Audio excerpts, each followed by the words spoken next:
Welcome. Thank you for joining me on another episode of FYI, I Am Damaged. I'm joined by Alyssa, who is an author, educational specialist, a mom, and a loving daughter. We're here to reflect on and enjoy the life of Patricia Piascane. Hey Alyssa, how you doing? Hi, I'm doing good. How are you? I'm good. Always running around and everything. I know that. Thank you for joining me for this episode, and I know this was weeks, months in the making, and we finally were able to make it happen. Thank you again for giving me your time to discuss this heartfelt topic. Thank you for having me and to shed light on this. It's really great. And what we're talking about, the topic for this episode is pancreatic cancer awareness. And Alyssa's mom has unfortunately passed away from this, and as I said, we're here to pay homage to a wonderful woman, but you called her mom. Yes. Shine a light on this woman that raised such a great daughter.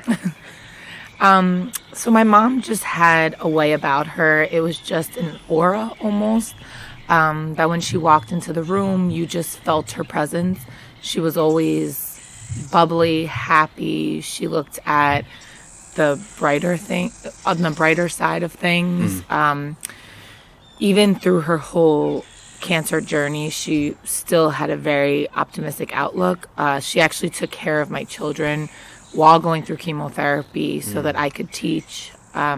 So really, you just always felt this lightness about her, and you tended to embrace that and almost become that because of her. So she was the life of the party. She loved to dance and make jokes, many inappropriate jokes, but she had everyone laughing, and she just was just such a joy to be around. I can definitely attest to that. She had this look on her face of, you can't help but love me. Yeah, exactly. Let's have some fun. Exactly. Now, when the discovery of her pancreatic cancer happened, run us through your state of mind, and did your mom share with you her impressions of it at all? It really was out of nowhere. It was actually Thanksgiving 3 years ago when she just turned yellow. Mm-hmm. And we were like, Mom, something's not right. You have to go to the doctor. And one thing about my mom is she hated hospitals. Mm-hmm. She really just didn't feel comfortable in a hospital setting.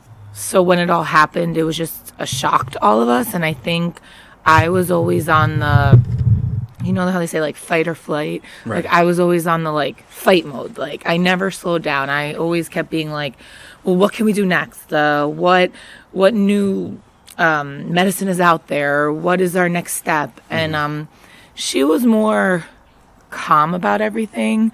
And at one point, I found a clinical trial at a different hospital than the one she went to. And I really wanted to try it. And she was just like, Alyssa, I'm comfortable where I am. I'm comfortable with my doctor. I'm comfortable with our plan that's set up. Right. So she was always very focused and calm about everything. She would just tell me Alyssa, it's going to be okay. Whatever it is, it's going to be okay. But I guess I was always just no, we're going to fight this. You're going to overcome this. We're going to get through this. Mm-hmm. So that was, it was hard. So she was much more like the yin to my yang, where I was very anxious and I always just worried about her passing away, the next day. It was always just imminent for me. Whereas for her, she was much more rooted and okay with what was happening, and she was calm. You accepted it, but you fought it. So with her, she accepted it, but she took a more kind of not laid back part of it, but just, okay, I accepted this is what's going to happen. Did she not want to pursue treatment? No, so she was getting chemotherapy. She just really believed in her doctors. She was at Memorial Sloan Kettering Cancer Center in the city, and she really just believed in them and what they the plan that they had laid out for her. So I guess she accepted it. Whereas I don't know if I accepted it. I don't know if I actually accepted it until recently, after going to therapy, after being in support group. I don't know if I accepted it. I think when it was happening, I was like, how is this really my life? Like, my mom has stage 4 pancreatic cancer. Like, how is that possible? But that's a key, from what you said, that's a key word, mom. You're a daughter. That's your mom. Regardless of you being a mother now with your own kids, you're her child. Right, She's going through it. It's that gets lost to some people. So that's completely understandable. Yeah. You just wanted to say, hey, you're staying put and everything. And did she admire that kind of determination from you, knowing that she raised a fighter? Yeah. So she, at every doctor's appointment, she would say to them, I wouldn't be here without my daughter. Sorry. And she would just always say how basically, like, she wouldn't have been able to do half of the things that she was doing without me and without my kids, because it gave her just a new sense of strength, because I had given birth in July and then she was diagnosed that November. So it was just really, they were so small. And like, she would always say that I was her purpose in life. But then when they were born, she said she found a new purpose. Oh, that's amazing. And how, with people who go through this situation, and especially during pregnancy and after giving birth, how were you able to manage if you did go through postpartum? It pains me because my wife has gone through postpartum depression, and it's no joke. Yeah. And how were you able to manage through that in that sort of frame of time, dealing after your birth? Did you go to postpartum depression? So my doctor said that I had a postpartum anxiety. Okay. I haven't heard of that. Yeah, me neither. I'm always an anxious person, so I just assumed that's kind of what it was. But it was just another level where I would check if the babies were breathing, like, constantly. I was afraid to leave them alone. I was afraid. It was just a whole nother level of anxiety. And then I had some level of depression once she was diagnosed. So it was kind of just all compounded. I started seeing a therapist almost immediately when she was diagnosed, because it just all got really heavy. And I wanted to make sure that I was strong for her and I was strong for my children. So that way, my mom would always say that you have to be strong yourself before you can help other people. And how they always say on the airplane, you have to put your oxygen mask on first before helping others. That was really important for me, that I stayed strong and that I could be there for all of them. So I went to therapy almost like within a couple of months of her being diagnosed. Okay.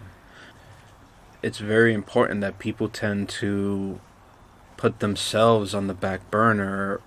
What were you able to do for yourself to kind of hold on to that sanity other than seeking a therapist? Was there anything that you discovered within yourself to help you deal with this journey that's beginning, and it's like, oh man, this is going to be a freaking ride? Yeah.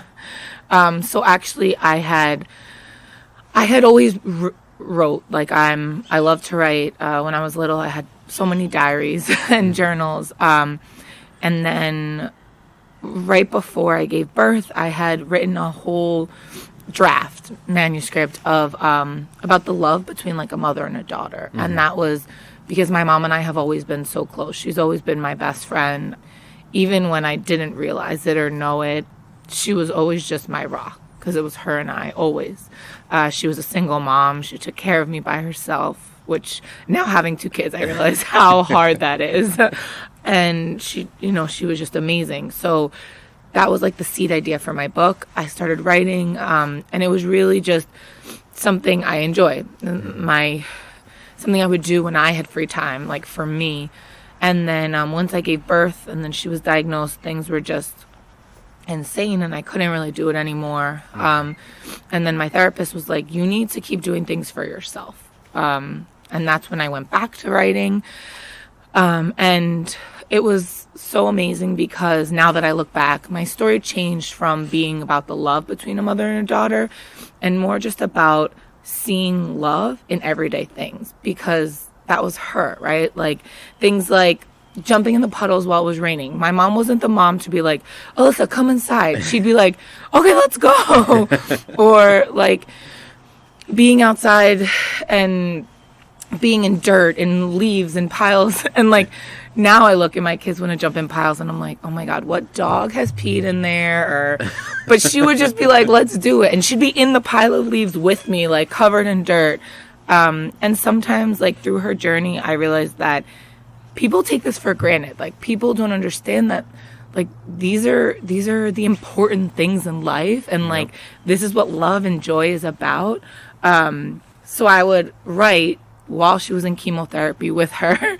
So she'd be reading her romance novels because that was her thing.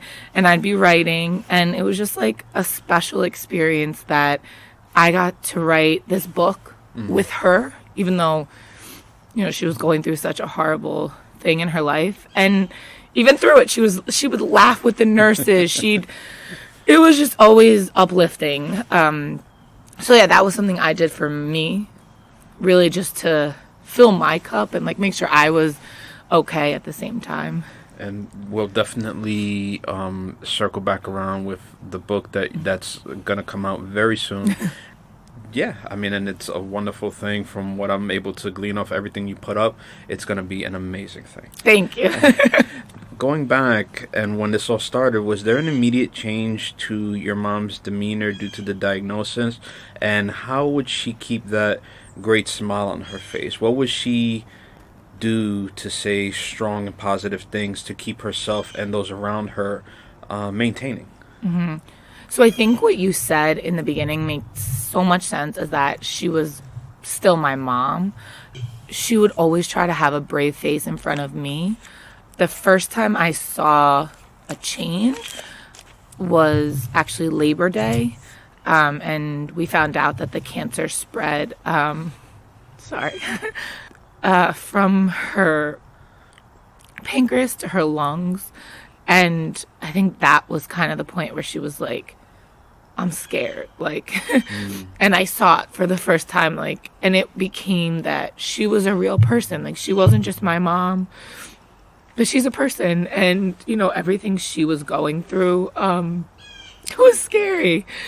And it took her, I mean, that was a year. She had been on treatment for a year, and I never saw it. I never saw her scared. I never saw her through a pandemic. She was going to chemotherapy, and always the bravest face. And my friends are so amazing. They would make her signs, and we'd have, like, parties to celebrate her and, like, to celebrate her chemotherapy treatments and on Cancer Awareness Day. And she always had a brave face. But once the cancer spread, I think that's when it became, like, real. Like, man, I might die. Like, this is really happening.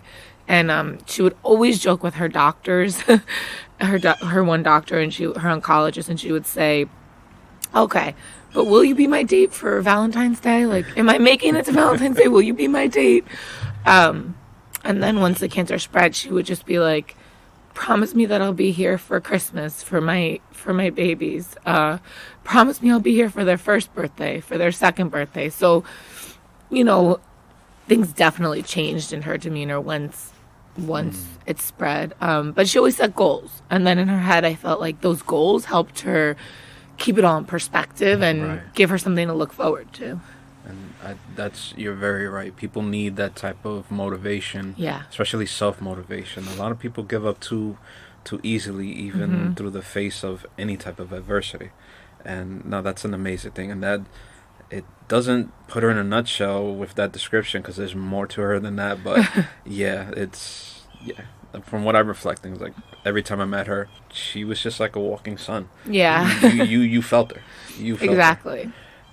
Was there anything your mom would do for you to keep your spirits up, regardless of whether it was before what we just discussed, when she finally felt the diagnosis and going through this journey. And I'm sure she noticed how this was weighing on you. Mm-hmm. And no parent wants to see their child in pain, Right. no matter what the circumstances. Mm-hmm. I mean, things she would do for me, she just would still try to be normal, even though our situation was not normal. Like, something we always did in September, even once I became a teacher, we would go school shopping. Mm-hmm. And she would just get me new clothes or new shoes or whatever I needed for school that year. And then once I became a teacher, it would kind of be more like, she would get me new pens or something silly for my classroom. Mm-hmm. And then when she got sick, it was the middle of a pandemic. So instead she would send me, like, even though she lived 5 minutes from me, she sent me like edible arrangements, saying like, happy first day of remote school or things like that. So she still tried to be a mom and uplifting, and you know, she would dance with my kids in the living room, and she would still just try to be happy, even though I knew that she really was in so much pain. But she never, I mean, my kids talk about her all the time, and they don't know the type of pain that she went through, because she hid it always, no matter what. How did she adjust to not make it seem so different, because your kids can see her one way, and then once it really started affecting her, and most likely she didn't have that much energy, or was it a curiosity to them, like, what's with grandma? Yeah, they would ask, like, is Nana okay? Eventually my mom moved in with us. She did not want to, but she was going to chemotherapy every week, and then eventually she was on hospice, so she stayed with us. But she would just change the things she did. So in the beginning, she would walk around with them all the time, and then eventually she would like lay with them on the floor, and they'd be all over her, climbing on her, and but she would make sure she was still present in some way. And then when she went into hospice, her bedroom was on the first floor, so they would just come and spend the time in her room with her, like on her bed, and she would read to them because they love being read to. Or my son would bring all his trucks and like line them up on her stomach, and it was just, she would just alter what she would do, but still make sure she was present in some way. And I think that's like a big thing that I've taken away from that, is like to be present. Like with social media and with our cell phones, I feel like sometimes we get lost and we are not as present. And she just was of that generation that she hated texting. She wanted to be there, present with you in that moment. And she did it for as long as she could. I mean, even up to the day before she passed away, she would say like, Gabriella, put on Blue's Clues. Let's sit and watch Blue's Clues together. I mean, while she was in so much pain, but she refused to take morphine because she said she wanted to be there. She wanted to know what was going on. And if she was going to pass away, she wanted to make sure that she knew and was there every step of the way. And she was. And no, that's a credit to her strength. Yeah. You've had to have those internal discussions with yourself about all of this. Take us through what someone is contemplating in those alone moments, trying to process all of it and still having to stay strong, deal with 2 kids, a home, work, and everything else. What is the main thing that kept you going? So in the beginning, I felt really bad for myself. I felt sorry for myself. I was in a deep darkness. And then eventually I realized this is not okay. This is not the person my mom is. And then I held on to everything good that I had in my life, like my children, my mom who was still present, my husband, my career. And I focused on the good and just tried to always think, once I started down the rabbit hole, I kept going. So I would just try to stay positive. And I really do believe that positive thoughts and positive self-talk really work because I would just talk to myself and talk myself through it and just say, like, we can do this. It's going to be okay. Like, we're going to figure it out. And talking about it. I became really involved in an organization, Pancreatic, who raises money and awareness to pancreatic cancer. And just being around people who get it was just huge for me. And being able to advocate for people who maybe don't know how to advocate, because in all honesty, my mom, she had a very big mouth. And so do I. So we were not the type of people to take a back seat and let healthcare tell us, no, you can't do that, or you can. Right. In the beginning, her insurance didn't even want her to be able to go to Memorial Sloan Kettering because they said she didn't need that type of care, that the care was the same everywhere. And how would they know? I hate right. That. Yeah. I spent hours calling, fighting, and then we ended up getting her there. Like, but it's just like those type of things. So now on the back end, I'm able to help people, show them where they can go for help, show them who can help them.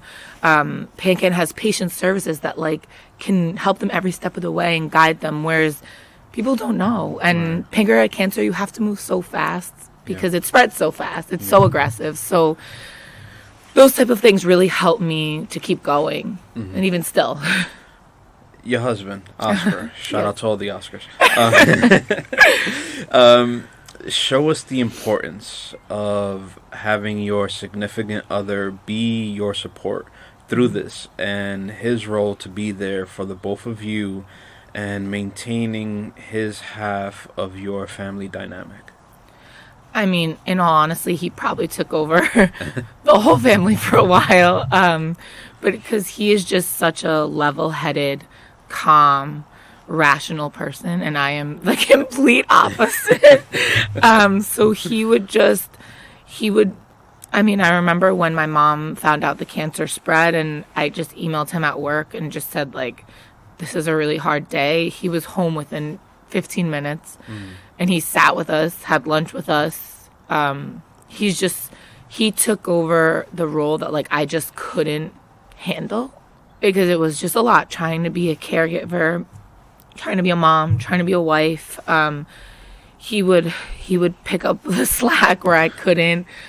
He would help me take care of my mom always, especially like at night. She had really hard nights. I would have to sometimes sleep on the couch. I would sometimes have to sleep in her room just to hear her. We had to put a camera, like a monitor, so when she would call me, she had to go to the bathroom or something, and like he would always help any way he could, lifting her, bringing her to doctor's appointments. I mean, it became hard when, like, our kids had to go somewhere and my mom had to go somewhere, so we'd kind of like split. He'd take the babies, I'd take my mom, or we'd switch. I mean, him and my mom had just such a beautiful relationship, and she told me, I'm gonna be okay when I'm not here, because I know that I know that you have Oscar and you have his family, and they'll always take care of you. And so she loved him so much. So yeah, I don't really know how I would have gone through this without a support system, because even just sometimes I just needed to cry, or I just needed him to like sit with me and just like hug me. And he's not the best with emotions. But he would just hold me and let me cry and just let me be. And that's really just, all I needed, especially at the end of the day when you're just like pulled in a million different directions. So yeah, it's just the most amazing thing to be able to be married to your best friend. I mean, really, it's just, he helped me so much. No, that's amazing, and good on you, Oscar. Good job. Good job. Now, was there, in addition to your husband, was there friends and family members that offered insight and helped you also bear the load, to help you just catch your breath? And how important do you feel it is for people to help in general, for those spearheading this kind of care? I mean, I think it's an integral part of this, because Even just things, again, like I told you, I kind of just kept wanting to fight. So one of those ways was with Pancan. I would just do a lot of fundraising, and it helped me feel like I was helping in some way. I would post about it. We did walks about it, and my friends have been amazing, from sending my mom purple flowers always, to coming to events at our house, to going to Pancan and walking with us. They just have been family. I mean, it's the truth that she would always tell me that they were her friends. She'd always be like, but those are my girls. And it just helped make everything, like the load, lighter, to have people that you can rely on and talk to and know that they will show up for you. Because, not everyone has that. And it was just so important. I mean, they would make her signs. And even my mom's birthday was on September 20th. And we had like a little dinner at my house. And how many of my friends brought roses, because that was her favorite flower, to say like happy birthday. It's just, those little things, and all those people that reach out and repost things that I post. Just that type of support is just something that's invaluable. Like, it's amazing. Right. Yes, sometimes you can take a step back approach and let a person deal with it, but the support needs to be there for somebody who's in your life. Yeah. And a lot of people don't know how to approach that. Yeah. And or what to say. Exactly. And it's a, hey, even if it's just, hey, I'm here for you or whatever, and just a sense of being around in whatever sense, and just say, hey, whatever you need. Other people, they're very... those types, they just don't know how to approach, and it's okay. It's all right. It's as long as you make the effort. I think the person going through it can understand. Definitely. But, everybody has their own personality and the way of approaching things. Now, you've mentioned Pancan, the organization, multiple times. Take us through who made you aware, did you do your own research and they came up, and how you got connected to them in the beginning, and what you're doing with them, and volunteering your time and all that. Take us through that for those who are listening to this that haven't gone through it, and God forbid if they might go through it, how they can basically go get an express lane to, like, okay, I know where to go to, I know who can give me knowledge of this, and just help them, support them through this type of journey if they go through it. Yeah, definitely. So first, when I was having a lot of trouble with the insurance companies, I just tried to do as much research as I could to see what organizations were out there. I know there are a lot of advocates, healthcare advocates, and so I tried to reach out to everyone I could to get my mom into Memorial Sloan. But this was the advocates were through that organization, or independently, whoever you can... I was just trying to research whoever came up. Like, I literally reached out to all different type of healthcare organizations, and Pancan came up as like a support. So I reached out to them just in terms to see what they had to offer, and within not even 24 hours, they replied to me. They gave me all different services that they have that they can help you with. I mean, there was one point in my mom's cancer journey that I wanted her to try a, why can't I think of the word? Was it a trial? Thank you. A trial. And I just didn't know what trial would work for her. I didn't know what was good. Her doctor was kind of hesitant. And I reached back out to Pancan Patient Services, and they sent me a list of like 25 trials that were in the area. Really? At all different hospitals. Wow. They were just, from the beginning, very responsive. And then as my mom's journey continued to kind of get worse, I just wanted to be able to help. So I just volunteered in small ways, sent messages to Congress, made phone calls, things like that. And then they were just very grateful to have volunteers to get this out there. And I realized that they weren't one of those organizations that were like asking you for money, or it wasn't like that. It was more they genuinely cared. On my mom's birthday, one of the supervisors at Pancreatic sent me a letter like saying, we know how hard this day must be for you. We just want you to know we're with you. Like Out of the blue. Out of the blue. Like Wow. they just genuinely cared. So it made me want to be part of it, to show other people that there's this organization that's amazing, that helps, that brings awareness. And then I joined their Facebook groups. So I started to get involved there as well. And then my mom passed away, and I thought I wanted to take a bigger role in just getting pancreatic cancer awareness out there. It's just because like the signs of pancreatic cancer are so small: back pain, stomach pain, things that we deal with, especially getting older, all the time, that you don't think to go to a doctor. So I wanted to get involved, and then I actually joined to volunteer as their communications chairperson, and I just felt like it was a great way for me to be a part of my mom in a way, and do something good and help other people. And there have been so many people that, since my mom has passed, that have been like, your social media thing helped me go to the doctor, or, Awesome. and it's just little things like that I'm happy that can help others. So I did a lot of research. I found different organizations, and then I just found the one that really fit with me. And Pancreatic is a smaller organization. It's in New York City. The chapter, the affiliate I'm part of, is New York City. Right. But again, people really genuinely care, and that's what like hit home for me. Definitely have links in my IG for your episode to them, so that people can go straight to them and just inform yourself.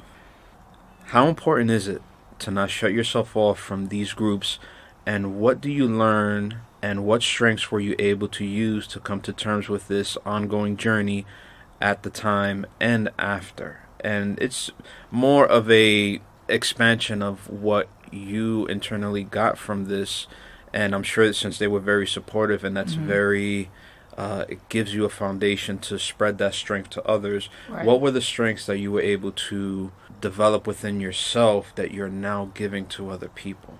I think really strength that I got from this whole journey, from being a part of Pancreatic, from my mom's diagnosis, from becoming a mom, is really just like self-awareness, being aware of what's going on around me, being aware of myself, how I feel.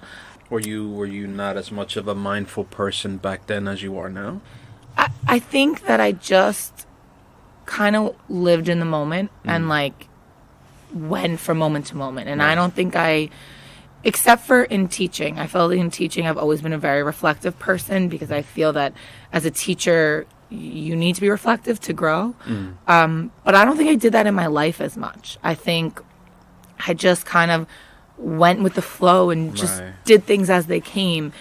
And this whole journey and all these experiences have just taught me to be more self-aware, to be more reflective just within myself. And that way, I think in being reflective, it has given me more strength and has allowed me to really understand what's going on and put everything into perspective, and really just then spread that to other people. Right. So yeah, I think that has been just like a huge thing for me. And also, I feel that before I was also a more negative person. Like I always was waiting for the other shoe to drop. Right. Like that was just, I always just thought like, oh, this is my luck. It's going to happen. Like, and then now I don't think I view things like that anymore. Has taught me to really just, it's going to be what it's going to be. And let's just enjoy this as we go.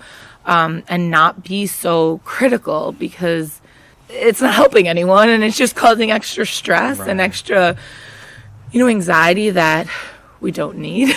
Very true. Very true.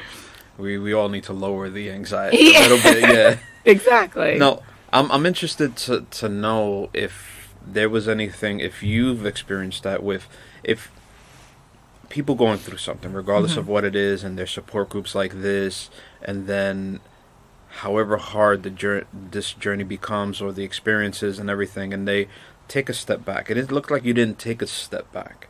What would you tell somebody going through this? They find a group like Pancreatic, and it's just too much for them. They need to withdraw, what would you tell somebody to not withdraw, to keep going and just find something within yourself to just put one foot in front of the other? Yeah, I would say that you need to find your person or your people or your group and stay with it and just express how you're feeling and make sure, because I think once you do withdraw, that's when you start going down the rabbit hole, and that's when you are alone and you get alone with your thoughts. And I think that was the hardest time for me, was nighttime, when I would be alone in my bed, well, with my husband, but I mean, I could think, right. Like, he'd be in the bathroom or whatever, and I'm thinking, and then he'd come out and I'm hysterical, like, because that's when, you know, especially if you live alone, or that's when it can really get to you. So you need that group, you need that community,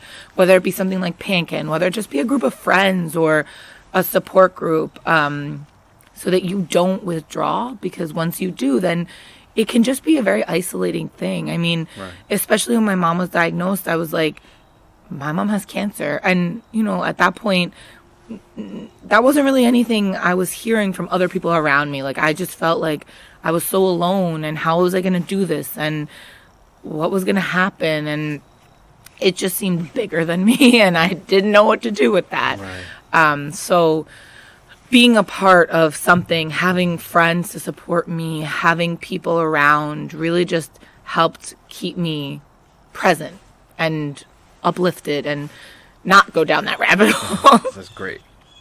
I hope that people heed those words and, you know, find it in themselves. Just don't give up. Mm-hmm. Now, when this shifted gears to your mom being in hospice, take us through that. And how were you both able to manage as much as one could? And how were you able to reconcile that it's almost time?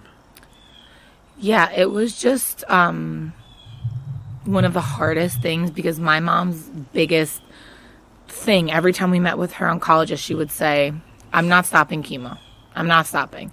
And he'd be like, you're in so much pain. Like, chemo was... her stomach was so bad. She had so many bad side effects from it, and she refused to take medication, and she refused to stop. That would always be her thing. No, I have to be there for the baby's first birthday. I have to be here for the baby's second birthday. Like, she had all these goals and all these things. So when we went to that final appointment and he was like, we have to stop chemo, she just broke. And it was just the hardest thing, because she was like, I don't want to stop chemo. He was like, at that point, she had had a heart attack. She had had a stroke. Wow. Because she barely weighed, I think, 100 pounds. And this medicine was so hard on her. And she hated hospitals and was in and out so much. So then we knew she had to do hospice. She didn't want to stay long-term in a hospital. So that's kind of how we went about it. Mom, if we do hospice and you can stay with us. Right. And, you know, her doctor told her, it doesn't mean you're never going to go on chemo again, which I don't think was the fairest thing to say, because I think we all knew at that point, right, you know, things were coming to an end. So it was really hard for her. It was hard for me. And then it was almost like that day things changed in terms of I was taking care of her, but I wasn't her sole caregiver. I felt like she still took care of herself so much. She lived on her own the whole time. Wow. In her house, going up and down stairs. But then this became like it was like a full circle almost in life, where like I became the mom. Right. And she, you know, I had to take care of her, and she hated that. She hated that I had to take care of her. She would fight me to do things because she just wanted to do it herself. She didn't want to have someone else take care of her. So the whole process was really hard. I don't think that people prepare you for hospice. Like, I feel like there should be a course or something before you go on it. Because, you know, it was me administering medication, me doing everything, taking care of her, showering her, bathing her, you know, things that I guess you just don't realize. But especially, like, if she wasn't feeling good in some way, and I'd be like, do I give her this medication? Do I give her this medication? Like, they kind of just gave me a box of medication, and they said, you know, you give her based on how she's feeling. And I'm like, looking at the chart, like, what are her symptoms? What am I giving her? Yeah, exactly. It became intense, especially since she didn't like medication. So it was always like kind of a battle in that way too. And then, you know, when I would meet with my therapist, she'd be like, you should have the conversation with your mom about death. Like, talk to her about the process, because you're never going to get this time back, and just kind of talk to each other about it. And I did, and she, you know, we did a lot of crying. But, like, I could tell that she was almost to the point where she was ready. And even the last night that we had with her, she became unresponsive during the day. It just, like, happened out of nowhere. It just happened out of nowhere. It was so random that she just kind of stopped responding to me. She stopped talking. And then Oscar came home that night, and we just sat in her room with her and just told her stories about things that the three of us had done together. Because Oscar and I had dated for, 10 years before we got married. So, you know, he knew my mom really well. And we just sat there with her and told all the different stories we had about the different trips we took. And then during the night, like, I told her, Mom, I know this is hard. It's okay if it's time. Like, I'm going to be okay. And I don't know if I believed those words at the time, but now I know that they were true. Sorry. But, you know, that was the hardest thing, is just telling her, like, it's okay. Like, because I think the reason why she was holding on for so long was for me, for my two children. Right. You know, she just had so much love, and she wanted to be here to give it. Right. So once I told her that, I think the next day her hospice nurse came, because I called and I said, listen, things are really bad. And then my friends came over. They ordered food. My one friend brought her son. So all the kids were running around, screaming. Everyone was laughing and talking. And we kind of all took turns going into her room, just talking to her and, like, kind of saying her goodbyes. And Oscar was at work. He got home, and she passed away like 2 minutes after he got home. So, like, she even waited for him to be there because she knew I would be a mess. So she went the way she wanted. In, you know, in the scheme of things, when we think about it, and I think of hospice in a whole, and she was able to be with all these people she loved. Right. Listening to everyone, having the best time, hearing these kids that she loves so much, and just being surrounded by love. And, you know, so if I was able to give her one thing, I'm just happy that she wasn't in a hospital, because that wasn't her wishes. Right. She wasn't attached to any kind of equipment. She wasn't on any heavy medication. She was just present, and then she got to go. Right. And I would definitely say it's a testament to her, you know, to her and her strength, where love is followed, and then with the love that she gave to everyone, then strength followed. Yeah. So she was full circle within herself. You That's know, very true. And I didn't know her for long, and just, you know, for a couple of years as I got to know you, and, you know, with everybody in our group, and she always stuck out. And that's how she wanted it to be. Yeah. That's the person she was, from what I've gleaned off of her. And it was an amazing thing to know someone like that, because it's rare to meet someone like that. Yeah. No, I agree. At what point in time did you start therapy? What did you take from it to help your process and seek to find the road to come to terms with losing your mom? It's people tend to just withdraw and see if they can self-heal, but not many people can do that. Let us know the benefits of how you benefited from therapy. Yeah, I mean, I think that I thought in the beginning too, like, I could just self-heal, but I just feel like I was always very hard on myself. And there were things I just couldn't see, because I wasn't looking in. So being able to have my therapist, she walked me through things. She talked me through things. There was a point in my mom's journey where she, so at one point when she had the stroke, she started to not know who people were. And that's when we stopped her chemotherapy. Mm-hmm. And I was so sad, and I was so, I don't know, all over. And my therapist is like, because you're grieving her. She's still alive, but you're grieving her. Mm-hmm. And then when she stopped her chemotherapy, she became lucid and normal again. Nice. So it was like a back and forth, and I just was so not prepared for that because I was grieving her, and then I didn't have to. And then I knew eventually I was going to have to grieve her again. So that was so hard. But having someone to just talk it out with and just tell me what I'm experiencing and be able to help me with it. And even just, I started seeing her when she was diagnosed, maybe 1 or 2 months after. It was actually Evelyn who was like, you need to see someone, girl. I was just a mess. In school, every time the students weren't with me, I'm in my classroom crying. Like, I just wasn't myself. And I had to be a teacher. I had to be a mom. I had to be a wife. Like, I just wasn't doing any of those things well at that time. Right. So then I ended up reaching out to a couple of different therapists, and then I found this one that I really clicked with. We meshed well. She gets me. She actually lost her mom. So that was just like a whole nother level of her understanding.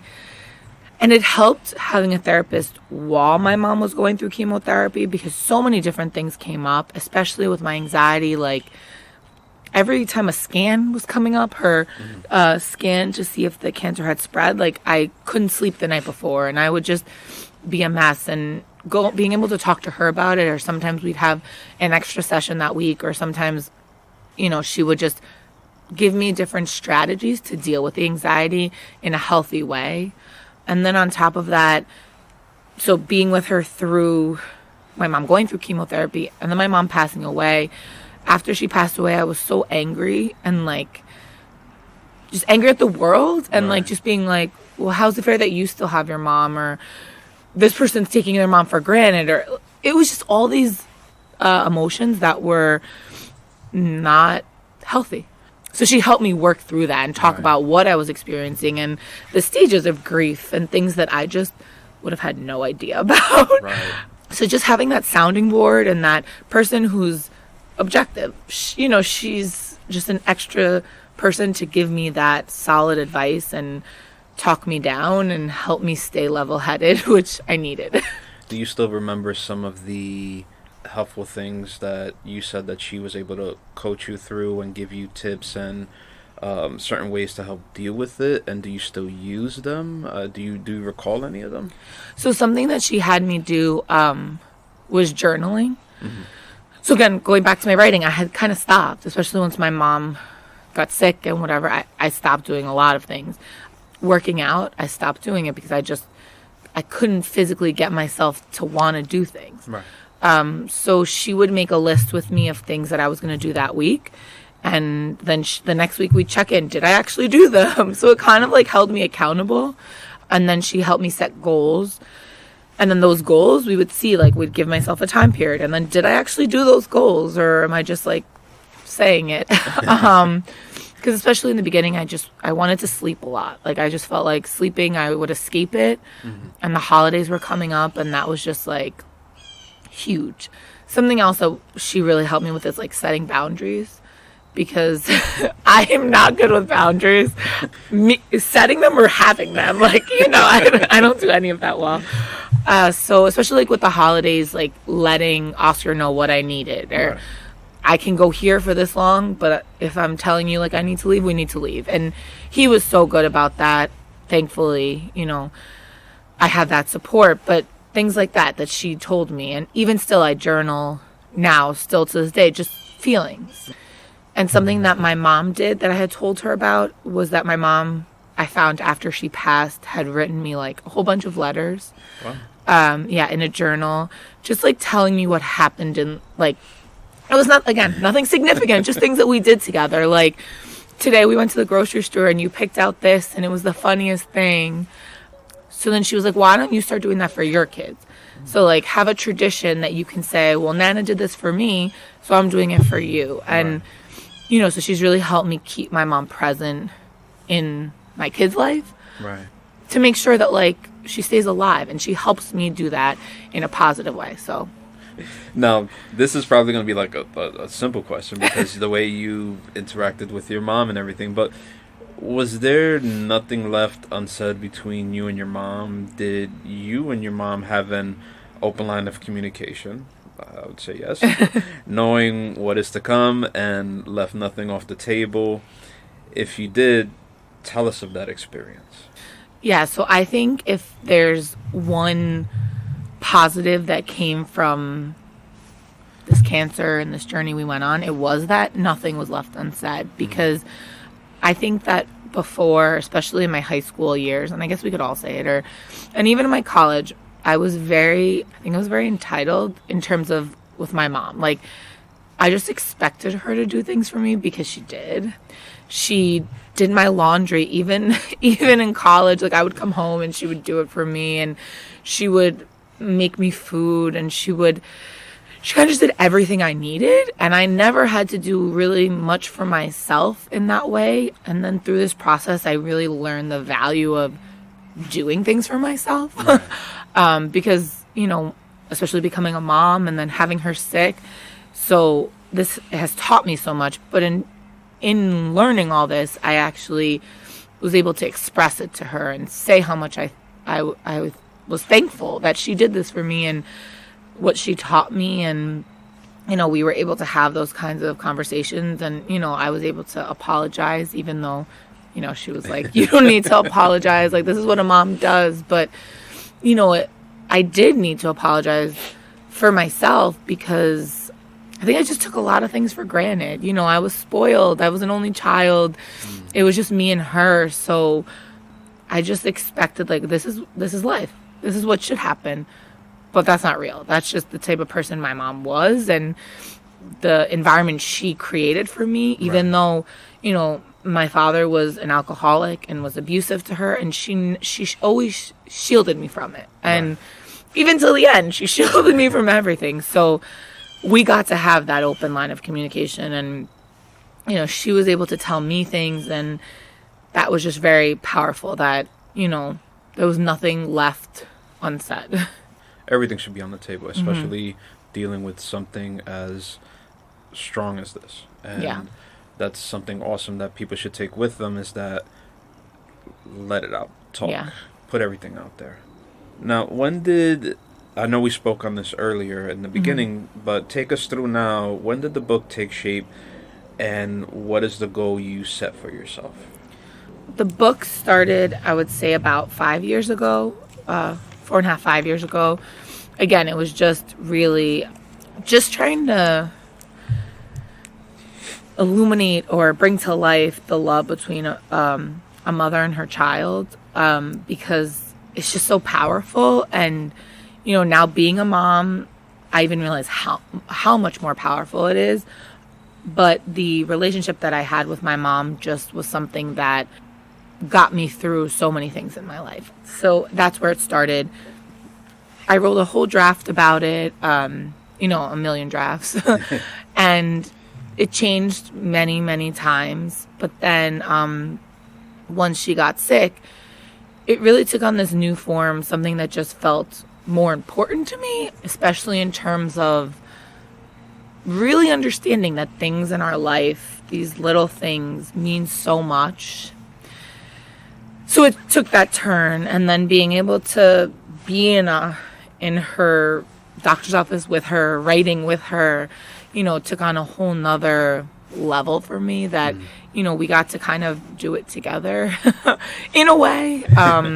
And that she got to be part of the project and part of the process. And then, you know, that it kind of just, when she passed away, left me with peace that it'll be part of her legacy. Like, this book will show and exemplify how much of an amazing person she was. The fact that she saw love and joy everywhere is just something that I don't know, it's incredible, right? Like, it's something that inspires me, and it inspires me to be better every day. So it just took on a whole new life, a life I'm very proud of. And my goal is just really just to get people to see it, read it, feel it. You know, being able to read it to my kids has been just an amazing, surreal experience. And the fact that, like, other people will be able to experience it and, you know, experience her in some level just brings me so much happiness. And what an amazing way to try and help people see through eyes of love. Right.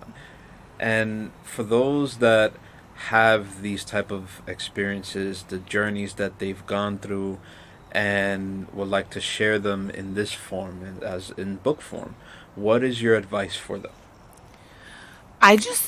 Something I really think is big is, like, just keep writing. Because even now, I'm still writing. Even though this book is done, I'm just working on more things, because I think writing helps you just get it out. And then also reach out to people. I've been doing so much cold outreach, messaging all these different people on Instagram and Twitter and everywhere. And sometimes people answer. So, you know, you get that one answer, that one interest, and then it builds. And that's essentially what happened to me. You know, one of my friends helped by sending it to someone they knew, and then they sent it to someone they knew, and it just became into something great. So you just never know. Just keep doing that outreach. Keep trying to talk to people, and just, like, talk to people you know, and they'll help you. Right. I take that very personally, because in starting this, you can't really approach it as everybody should come to me. Right. Regardless of how strong the idea is, regardless of how strong the creativity of it is, that's the one thing people should very take from it. And on my perspective, it's, along with yours, it's just do it. Just put yourself out there. Exactly. Like, putting yourself out there, and, like, you know, I just keep being like, I hope people love it because I love it. And, you know, it's scary to put yourself out there, but I think doing it is the only way you're going to do anything. Exactly. Do not ever expect everything should come to you because you think it should. Right. Regardless of how good the idea is. Yeah, exactly. Look, after all is said and done with the book, and it's ready for print, and it's coming out around the corner, what's your takeaway from this labor of creative love? People, it's hard for somebody, and we discussed this before we even started talking, it's just that creativity part of it, it's its own beast, and it's very hard to deal with when you're not in that creative space. And what's your personal takeaway from it, with having a thought being manifested physically, and that you're sharing it with the world now? Yeah, it's just, I think it's therapeutic. It's really just amazing to be able to cultivate these words and these ideas and create and make it something. It's so special, and I think that being able to do it, I feel blessed that just being able to put these words out there, being able to share my story with people, even just people who have been, like, liking my Instagram and my Facebook posts, and I just get so much fulfillment from it, being like, they believe in this, they believe in my words and my project, in my mom, like, all of that is just surreal. Like, you know, it's just something that I never thought could happen, and it's just a beautiful thing that it can. So it's so great. And it's off of a thought. Off of a thought, exactly. Right? Like, it's unbelievable that these words, that these pages that I scribbled turned into this, you know, big thing. So, and thank you again for joining me and giving me your time and telling your story. And what are your do you have any final thoughts, any shout outs, and anything you would like to say to anyone before we go? I just want to thank you for having me on and being able to shed light to this, you know, to this topic and to my whole story and my whole process. No, I think that you summed up. Your questions were amazing. My book does come out November 1st. Love is everywhere. Yeah. It absolutely is. It's always everywhere. Thank you, Alyssa, and thank you for everyone who has supported the podcast, who listen, and nothing is ever taken for granted. Thank you for those who have reached out. If you feel you have a story to share and your strengths and want to discuss your journey, by all means, please reach out to me when you can. I'm mainly on Instagram. And Alyssa, please give us your IG handles, everything you want to share so that they know where to go.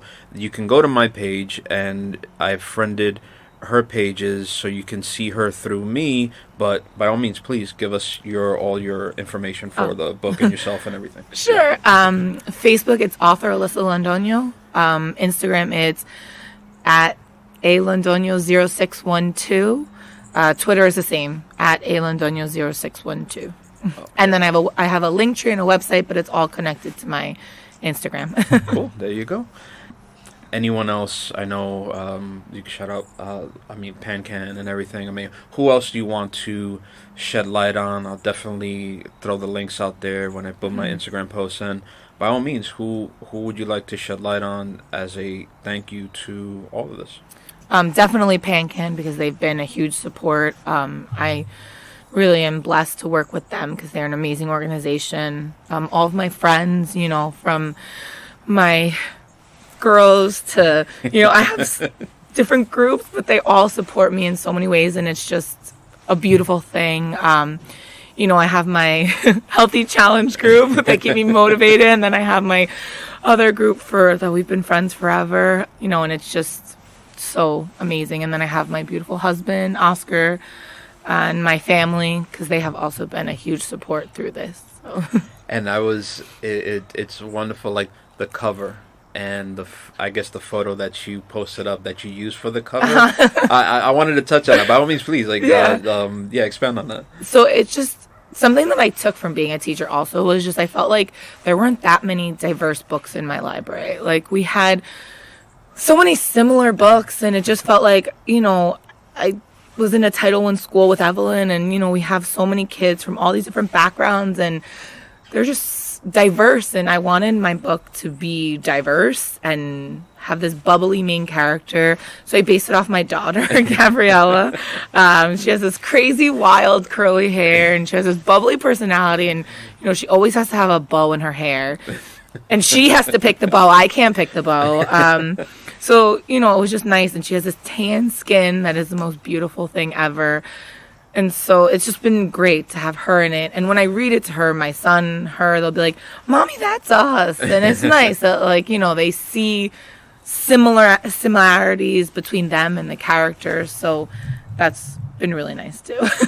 From what I can see, it's going to be a beautiful book. Thank you. RJ and I are pre-ordering it. And, you guys are so sweet. And that's the way you do it. You don't support by asking for something, you support by going out there and getting what someone's putting out. And that's what we do. That's what we're going to encourage everybody else to do. And just get it out there as much as possible.